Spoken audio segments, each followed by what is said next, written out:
बहुत स्वागत। आप देख रहे हैं कहानी कुर्सी की। ब्रेक से पहले हमने बात की आज सोमनाथ मंदिर में सोमनाथ स्वाभिमान उत्सव जो है मनाया। प्रधानमंत्री ने वहां पर जो बातें कही, कहा आक्रांताओं का सच छुपाया गया, कट्टरपंथी सोच को दबाया गया, बताया नहीं गया और कैसे कैसे सोमनाथ को तोड़ने के प्रयास हुए, नष्ट करने के प्रयास हुए, लेकिन सोमनाथ मंदिर खड़ा रहा। पूरा इतिहास उन्होंने बताया। योगी जी ने बोला कि बांग्लादेश पर क्यों नहीं बोलते, ये सेक्युलरिज्म के ठेकेदार, मुंह में फेविकॉल लगी है या टेप, बताएं क्यों नहीं बात कर रहे हैं। अब आइए थोड़ी चुनावी राजनीति की बात करते हैं। तो बंगाल से शुरुआत करते हैं। वो सारा विवाद आपको मालूम है, मैं जल्दी से रिकैप दे रहा हूं बस ताकि आपके बस रिफ्रेश हो जाए। ईडी ने रेड की। आईपैक संस्था थी, आईपैक प्रशांत किशोर ओरिजिनली जिससे जुड़े हुए थे, अब वो उसके डायरेक्टर नहीं है। उनमें से एक डायरेक्टर के घर पर ईडी का छापा पड़ता है। ईडी ने कहा कि हम कोल स्कैम, जो वहां कोयला तस्करी का मामला था, उस मामले में वहां छापा मारने के लिए गए थे। लेकिन आईपैक काम कर रहा है, चुनावी रणनीति का काम पिछले इलेक्शन में भी किया था, इस बार भी टीएमसी के लिए, ममता बनर्जी के लिए। ममता बनर्जी पहुंच जाती है निदेशक के घर पर जहां ईडी के अफसर थे।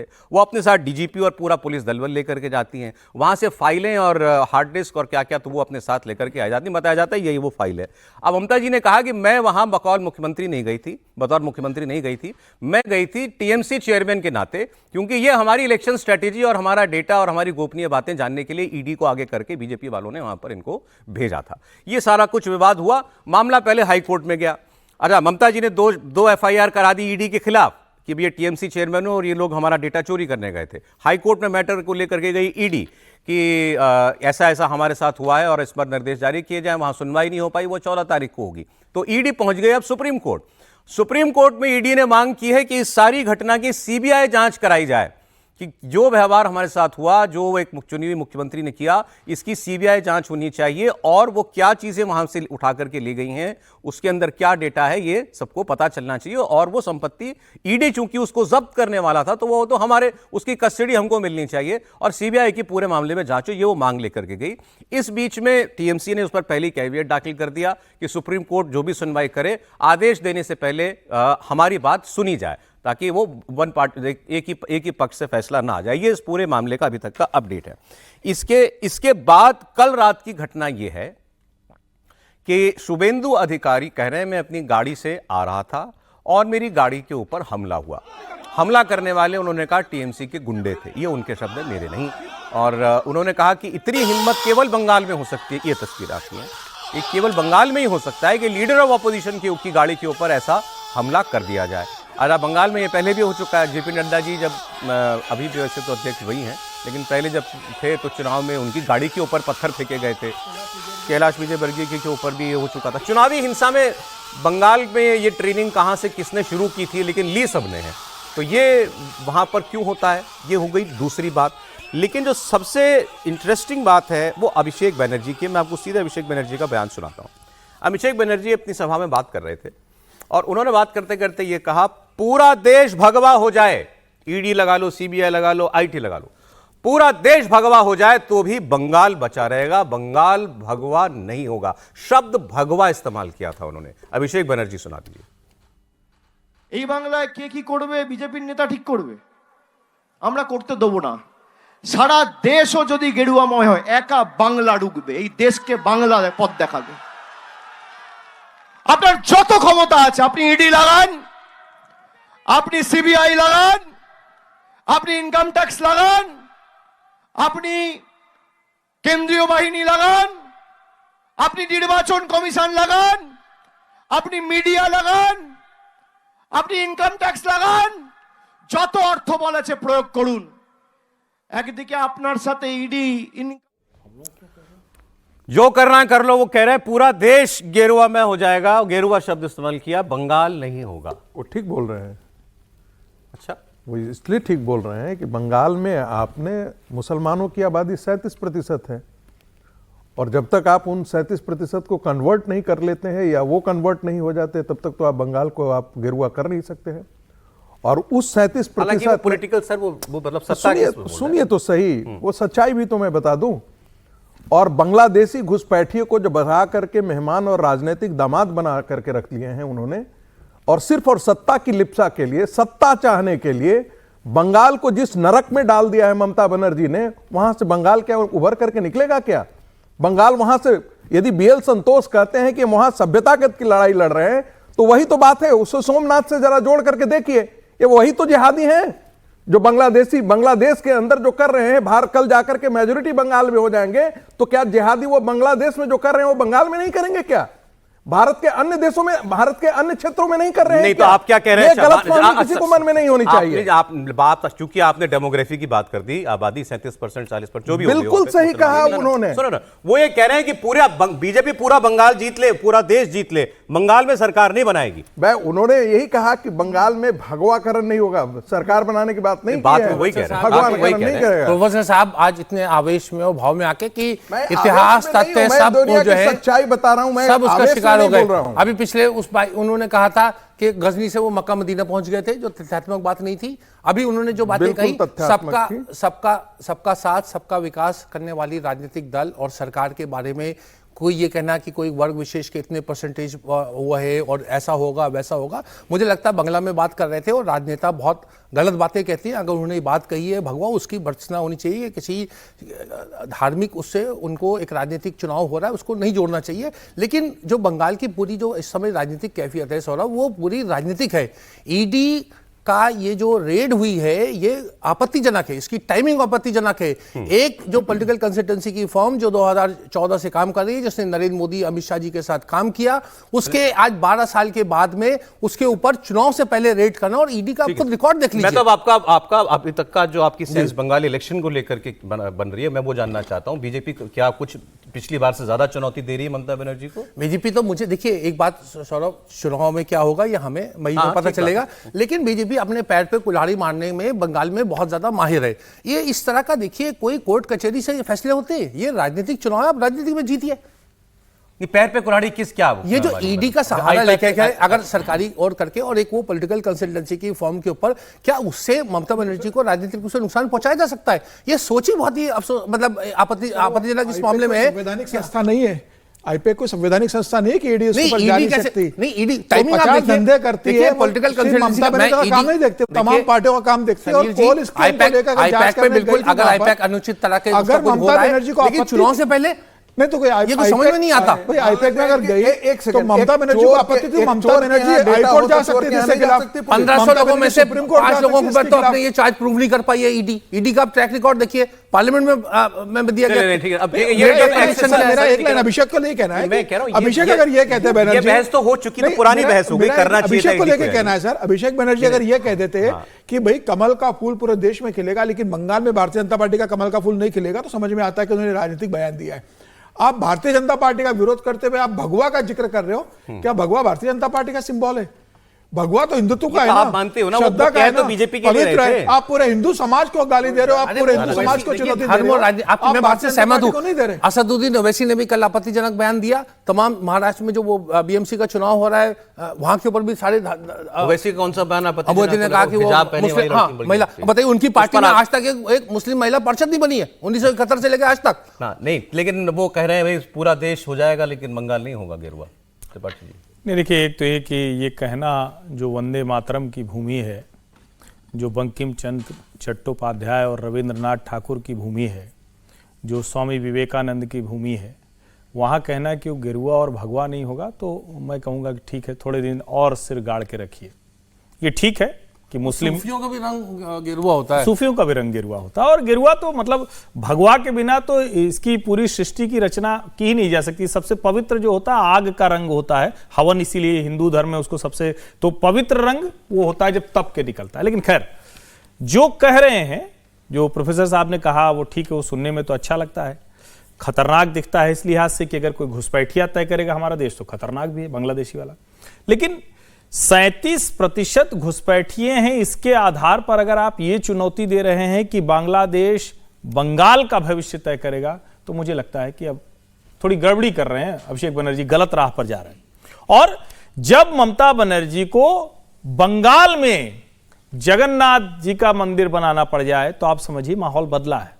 मैं कोलकाता गया था तो राम मंदिर प्राण प्रतिष्ठा के तुरंत बाद में गया था, 22 जनवरी को हुई थी, 26 जनवरी को मुझे वहां एक विषय पर बोलने जाना था तो मैं वहां था। वहां मैंने देखा जो तृणमूल से जुड़े हुए ट्रेड यूनियन है वो भी बड़ी बड़ी स्क्रीन लगा के राम मंदिर के, तो बदला है बंगाल। लेकिन ये कह रहे हैं अपने पैर पे कुल्हाड़ी मारने में माहिर है बीजेपी, खासकर बंगाल में। नहीं, देखिए ये क्या है, ये भी एक परसेप्शन भर है। ये सही है कि बीजेपी के पास बहुत बड़े बड़े नेता नहीं दिखते हैं, लेकिन नेता तो हैं, तभी तो 377 पहुंची है। और कोई भी पार्टी किसी भी राज्य में अगर 30-35% प्लस वोट पर गई तो आप उसको ये नहीं कह सकते हैं कि वो बिना किसी स्ट्रेटजिक काम कर रही है। नरेंद्र मोदी, अमित शाह उस स्ट्रेटजी पर आगे बढ़ रहे हैं और मुझे लगता है कि बंगाल में ऐसे फाइल उठाकर भागना, ममता जी दाल थोड़ी सी हरे रंग की, हरे रंग हरे रंग रंग की राजनीति देखी एकदम आ गया। सही। यूपी की बात कर लें सर। हरे को बचाना चाहते हैं। अच्छा, ये भी यूपी तो की बात देखिए कर ना। लेते हैं, यूपी की बात कर लेते हैं सर। ये मैं जो पूछा उसका जवाब नहीं आया। इस सारे प्रकरण का क्या बीजेपी को नुकसान होगा? ये इन्होंने ये मूल बात कही त्रिपाठी जी, बिल्कुल। बोलिए। देखिए बस एक त्रिपाठी जी की बात मैं, देखिए अभी पूरा एसआईआर कितने घुसपैठिए आइडेंटिफाई हुए, फिर 150, 350 निकल जाएगी और बात। वो भी केंद्र सरकार की जिम्मेदारी है। इसका फायदा किसको है? बीजेपी को? ममता जी ने जो सेंधमारी की, वो घर पहुंच गई, सब किया, बीजेपी को फायदा है या ममता जी को फायदा है? अंतरात्मा की बात कहिएगा। 100% इसका लाभ भारतीय जनता पार्टी को मिलेगा। ठीक है। यहां तक आप रोक देते, ये फाइल उठा के ममता जी ने जाती और वहीं प्रेस कॉन्फ्रेंस करती, गलत काम। तो जो रशीद जी कह रहे थे वो बात लोगों को सुनाई देती कि क्यों ईडी आई, अभी उनको सुनाई दे रहा है मुख्यमंत्री ऐसे भागता है। यूपी की बात करता हूं। वैसे ममता जी ने चुनाव आयोग, मुख्य चुनाव आयोग को चिट्ठी भी लिखी है कि एसआईआर में बहुत गड़बड़ी हो रही है। लेकिन एसआईआर पर घमासान सिर्फ बंगाल में नहीं है, यूपी में तो उससे भी ज्यादा है, क्योंकि यूपी का इलेक्शन बहुत बड़ा है और यूपी में बहुत ज्यादा वोट कट रहे हैं। अब पहले कहानी 4 करोड़ वोट से शुरू हुई थी, वो 6 करोड़ वोट तक पहुंच गई है। ड्राफ्ट लिस्ट जारी होने के बाद सियासी खलबली दोनों खेमों में है, बीजेपी में भी है और सपा में भी है। बीजेपी ने कहा हर बूथ पर 200 वोट बनाओ। अखिलेश यादव ने एसआईआर पर सवाल उठाए और कहा कि पीडीए प्रहरी लगा रहे हैं, हम वोट कटने किसी का देंगे नहीं। अब उन्होंने कुछ 3 सवाल पूछे चुनाव आयोग से कि सबसे ज्यादा वोट जो है पीडीए समाज के क्यों कट रहे हैं। उन्होंने कहा कि ये 2 करोड़ लोगों की मैपिंग करके उनको अनमैप कर दिया गया, मतलब मिल तो गए थे तुमको ये वोटर, लेकिन बाद में तुमने इनको या तो गायब कर दिया या वो वोट काटे वाली कैटेगरी जो सबसे पहले अलग होती है उसमें दिखा दिया, या फिर उन्होंने कहा कि एक नई बात कर रही है चुनाव आयोग, एरर कि एरर आ रहा, एरर दिख रहा है। मतलब एरर क्या था? कल हमने आपको खबर बताई थी, आपको याद होगा अगर, कि चुनाव आयोग में जो सॉफ्टवेयर है उनका, उसके जरिए लॉजिकल एरर्स ढूंढे जा रहे हैं जो फॉर्म भर के आए हैं वोटरों के द्वारा। उनमें वो लॉजिकल एरर किस प्रकार के हैं? वो लॉजिकल एरर इस प्रकार के कि भाई बाप बेटे की उम्र में अगर अंतर जो है 15 साल का दिखाई दे रहा है, माँ पुत्र के बीच के अंतर 15 साल का दिखाई दे रहा है, इस नाम से अगर एक ही परिवार में 6 लड़कों ने अपने पिता का नाम एक बताया है तो भाई एक ही फैमिली में 6 बेटे और ऐसे कितने परिवार हो सकते हैं? तो वो भी लॉजिकल, उन्होंने बोला ये लॉजिकल। और ये चुनाव ने ये नहीं कहा कि ये हम ये डाउटफुल हो गए हैं या ये ऐसा हो नहीं सकता, ये केवल एक इसका सत्यापन एक बार और किया जाएगा और ऐसे लोगों के घरों पर जाकर के बीएलए एक बार फिर वेरीफाई करेगा। ऐसे लोगों की संख्या है 1,93,00,000। इससे पहले 2,89,00,000 वोटर जो है वोट जो है ऑलरेडी कट चुका है और 1,04,00,000 वोटर वो है जिसका रिकॉर्ड 2003 की मतदाता सूची में है नहीं। तो ये संख्या बड़ी लंबी हो जाती है। तो अखिलेश जी की चिंता तो जायज है, लेकिन जिस तरीके से उन्होंने अपनी बात की, अगर ये वही बयान आपको मैं सुना दूं, सुनने में आया है, सुनने में आया, सुनने में नहीं देखने में आना चाहिए, सुनने में नहीं। आपको पता होना चाहिए क्या ऐसा हो रहा है तो बात है, वरना फिर आप कहीं सुनी बात करें। सुन लेते हैं कि मैपिंग के बाद लगभग 2 करोड़ वोट अनमैप्ड किए जा रहे हैं और बताया जा रहा है कि कोई एरर हुआ है उसमें। ये एरर नहीं है, ये बीजेपी के लिए एरर किया गया है। बीजेपी गलती नहीं करती है, बीजेपी जानबूझ के गलती कराती है या गलती करती है जिससे आप उलझ जाएं उसी में। अगर मैपिंग के बाद अनमैप्ड किया गया तो ये बहुत सीरियस सवाल है कि लगभग 2 करोड़ वोट अनमैप्ड कर दिए गए हैं। सुनने में यहां तक आ रहा है कि इलेक्शन कमीशन ने डिस्ट्रिक्ट लेवल पर जो अपने हैंडल्स बनाए हैं वो भी आउटसोर्स किए हुए हैं। चुनाव आयोग के माध्यम से और भारत सरकार की एक्सरसाइज के बाद जो डिफरेंस नजर आ रहा है, वो डिफरेंस इतना नजर आ रहा है कि लग रहा है कि कोई ना कोई साजिश षड्यंत्र चल रहा है। वोट पीडीए समाज का काटने का और अपना वोट बढ़ाने का। जब एक प्रतिष्ठित अखबार में यह बात आई कि सरकार ने ये निर्देश दिए हैं कि हर बूथ पर 200 वोट बढ़ाए जाएं, तो शक और गहरा हो जाता है। अब वैसे तो वोट तो वो भी अपने बनवा रहे हैं, पीडीए प्रहरी उन्होंने इसीलिए लगाए हैं, लेकिन उनका कहना है कि वही जो हर चुनाव में, पिछले चुनाव में भी कहा गया, नेक्सस है बीजेपी और चुनाव आयोग का, इनका काटो अपना वोट जुड़ाओ। देखिए, तो एसआर शुरू होने के पहले ही अखिलेश यादव इस बात का जिक्र कर रहे थे और उनको लग रहा था कि भाई उन्हीं के वोट कटेंगे। वो तो पहले से इस बात को लेकर चल रहे कि जो भी वोट कटेगा उन्हीं का वोट कटेगा। लेकिन जब बाद में योगी जी ने कहा कि लगभग 6 करोड़ वोट 4 करोड़ वोट कटने वाले हैं, तो अखिलेश यादव बोले देखो बीजेपी वाले डर रहे हैं, बीजेपी का भी वोट कट रहा है। मुझे लगता है कि जिस तरीके से 2.89 करोड़ वोट जो कटे हैं, जिसके अंदर शिफ्ट हो गए, डेथ हो गई है, डुप्लीकेसी है, उसके अलावा भी 1.25 करोड़ के करीब आया, लगभग 4 करोड़ का जो टोटल आंकड़ा आया है, यह निश्चित रूप से चुनाव आयोग के लिए भी एक परेशानी का मतलब चिंता का विषय होगा कि उन्हें भी अंदाज नहीं होगा कि इतना बड़ा वोट उत्तर प्रदेश के अंदर कटने वाला है। लगभग 20% का वोट बैंक उत्तर प्रदेश में इसमें सपा मेहनत बहुत कर रही है, पीडीएफ रह रही है, आपको फोटो में दिख रहा है ना, जगह जगह जाके ऐलान कर रहे हैं वोट बन गया, वोट बन गया। यादव ने ये कहा अपने बीएलए से कि घर घर जाके अपना वोट तैयार करो। भारतीय जनता पार्टी ने भी अब कहा है अपने संगठन को, संघ भी इस काम में जुटा है कि भाई बीएलए के माध्यम से सारे वोट जोड़े जाए, क्योंकि चिंता है सबको, ये लग रहा है कि हमारा वोट ना कटे इस मामले में। लेकिन मुझे लग रहा है कि अब जिस तरीके से बिहार में इतना शोर मचाया गया एसआईआर को, चुनाव के बाद तो शब्द बिहार का तो कोई नेता नहीं बोल रहा, अब यूपी में वही शोर है। यूपी में कुछ दिख रही है गड़बड़ क्या? सौरभ, देखिए, ये मामला बहुत संवेदनशील है। मामला हार और जीत का नहीं है, मामला ये नहीं है कि किस प्रदेश में कैसा। देखिए, अगर इतने बड़े लेवल पे त्रुटि, मतलब करोड़ के तो देश होते हैं, कितने विश्व में कितने सारे देश हैं जिसकी जनसंख्या 1 करोड़ या उसके आसपास है, उसमें आप देखिए कि चुनाव होते रहते हैं। हमारे यहाँ भी 24 का लोकसभा चुनाव हुआ है, उससे पहले विधानसभा का चुनाव हुआ। इतनी या तो पहले सब गड़बड़ी हो रही थी या अब गड़बड़ी हो रही है, तो इस पे एक पूरा का पूरा इसको बड़ी गंभीरता से लेना चाहिए। ऑल पार्टी ऐसे ही वोट 2003 में भी कटे थे, बिल्कुल नहीं, जब ऐसा याद हुआ था। आप बिल्कुल देखिए, मैं आपकी बात का खंडन कर रहा हूं इसलिए क्योंकि 2003 में भी मैं एक प्रैक्टिसिंग जर्नलिस्ट था, दिल्ली में ही रहता था, और कोई उसकी सुखबुगाहट नहीं हुई, किसी को पता नहीं था कि क्या वोट नहीं कटे थे, डेड वोट अलग नहीं हुए थे, कुछ नहीं, बिल्कुल सामान्य प्रक्रिया हुई थी। आप 10 प्रेस कटिंग दिखा दीजिए एसआईआर के बारे में 2003 की, मैं चैलेंज करता हूं आपको। नहीं, आप एक लाइन जोड़ देना। देखिए, आप तो प्रोफेसर साहब हैं, एक लाइन जोड़, अब तो कष्टभोगी पत्रकार हैं। नहीं, मैं आपको सिर्फ एक लाइन जोड़ रहा हूं पत्रकार जी, कि क्या मरे हुए लोगों का वोट रहना चाहिए? मरे हुए लोग, मतलब पिछले चुनाव से 24 से त्रिपाठी जी, हम और त्रिपाठी दोनों उत्तर प्रदेश के, 1 करोड़ लोग उत्तर प्रदेश में मर गए। हम भी उत्तर प्रदेश के हैं सर, 1 करोड़ लोग मर गए, उत्तर प्रदेश में आ गए हैं। सुरक्षा के लिए वो उत्तर प्रदेश में। सर समय चला जाएगा, एक छोटी टिप्पणी। दोनों लोगों ने असली बात बता दी। हम उत्तर प्रदेश के हैं, उत्तर प्रदेश में ही प्रतापगढ़ से प्रयागराज, प्रयागराज से नोएडा तक आ गए, वो बिहार से चले आके, यही तो समस्या है। नहीं, हम तो सुरक्षित, तो इतने वोटर इसीलिए हो रहे हैं, 2-2, 3-3 मरे हुए तो ना दिखाए वोट है। नहीं, मरे हुए इतने 2003 में वोट नहीं कटे थे, कटे थे भाई। मैं जूनियर जर्नलिस्ट हूं रशीद जी के मुकाबले, लेकिन 2003 में बाकायदा वोट कटे थे। और कटे क्या थे भाई? उस वक्त विपक्ष इस तरह से हंगामा नहीं करता था कि हर चीज को संदेह से देखता है। आज विपक्ष संदेह से देखता है, हंगामा कराता है, वरना ये रूटीन प्रोसेस था, इसमें तो मुश्किल नहीं होनी चाहिए। मेरी कोशिश ये रहती है ज्यादा से ज्यादा खबरें ले लें। कल ओवैसी साहब के बयान का भी राशिद साहब ने जिक्र कर दिया। उन्होंने कहा था कि भारत का, पाकिस्तान के संविधान में लिखा है कि कोई गैर मुसलमान प्रधानमंत्री नहीं हो सकता। भारत के संविधान में सबको छूट है, आजादी है। एक रोज आएगा जब एक हिजाब पहनी बिटिया जो है देश की प्रधानमंत्री बनेगी। इस पर कुछ कंट्रोवर्सीज हुई हैं। 2 बयान आप उसमें से मैं आपको दिखाऊंगा। एक ऑब्वियस है और मेरे लिए दूसरा थोड़ा सा हैरान करने वाला था, लेकिन मुझे लगा ज्यादा सच्चाई उसमें थी। हेमंता विश्व शर्मा, उन्होंने कहा ठीक बात है, संविधान में तो कहीं नहीं लिखा कि कोई नहीं, कि एक ही धर्म का आदमी बनेगा, लेकिन है ये हिंदुओं का देश, तो इस देश का प्रधानमंत्री हमेशा हिंदू रहेगा। जो इसके बाद अगली बात कही वो है इमरान मसूद की बात। इमरान मसूद सांसद कांग्रेस पार्टी के, उन्होंने कहा ये क्यों लोगों में ऐसा भ्रम फैला रहे हो ओवैसी साहब, जो हो नहीं सकता, ये चांद तारे तोड़ने वाली बातें कैसे कह रहे हैं। मतलब उनके भी कहने का मतलब ये था कि ये कभी नहीं हो सकता कि देश में, वो उन्होंने ये नहीं कहा, लेकिन शायद मुसलमान प्रधानमंत्री बने ऐसा उनको, या ऐसा उनको नहीं लगता, या वो हो सकता है मुस्लिम बेटी के लिए, मुस्लिम लड़की के लिए कहना चाह रहे हो। तो आपको कुछ समय कम है तो इमरान मसूद का ही सुना दीजिए बयान। हिजाब वाली महिला भारत की प्रधानमंत्री बनेंगी। दिन में तारे देखने जैसी बातें कर करके आप क्यों ऐसी बात कह रहे हैं कि जो मुमकिन ही नहीं दिखाई देती है। लोकतंत्र के अंदर सबको अधिकार है, हिजाब पहनना ना पहनना व्यक्तिगत मामला है।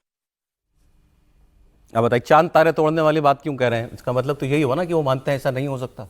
देखिए, ये राजनीति से जुड़े लोग हैं, ऊट पटांग बयान देना इनकी एक आदत में शुमार है। कोई भी राजनीतिक दल का हो, चाहे हेमंत बिस्वा शर्मा हो, चाहे इमरान मसूद हो, चाहे ओवैसी साहब 1971, राहुल गांधी हो। बिल्कुल आप सबकी बात बिल्कुल सही कह रहे हैं। 1971 से जो है MIM के लोग जो हैं वो म्युनिसिपल इलेक्शन जीत रहे हैं। आज तक एक भी महिला, मुस्लिम महिला जो है हिजाब वाली नहीं, हिजाब या बिना हिजाब के भी कोई, आप तो मेरी किताब ने आप उसमें भी आए थे, मैंने पूरी किताब लिखी है मुस्लिम महिलाओं नहीं, मैं तो इमरान मसूद की बात कमेंट चाह रहा हूं। उन्होंने कहा ये क्यों ऐसी बातें कर रहे हैं कि देखिए हमारे देश ये तो चांद तोड़ने वाली बात है। एक कॉन्स्टिट्यूशनल डेमोक्रेसी है हमारे यहाँ और बिल्कुल बड़े बड़े पद के ऊपर मुस्लिम महिलाएं रही हैं, सुप्रीम कोर्ट की जज रह चुकी है, केंद्र में मंत्री रह चुकी है, तमाम चीजें। और एक अगर कोई लोकसभा चुनाव जीतती है, हिजाब पहनती है, चुनाव जीतती है, वो कल वो उसको एक प्रधानमंत्री पद की भी दावेदार हो सकती है। थ्योरेटिकली उसके लिए बिल्कुल मुमकिन है। कोई बात नहीं, थ्योरी नहीं सर, प्रैक्टिकल बात बताइए ना। नहीं, प्रैक्टिकल बात तो देखिए राजनीतिक व्यवस्था होती है। हम कहते हैं कि साहब निर्दलीय प्रधानमंत्री बनेगा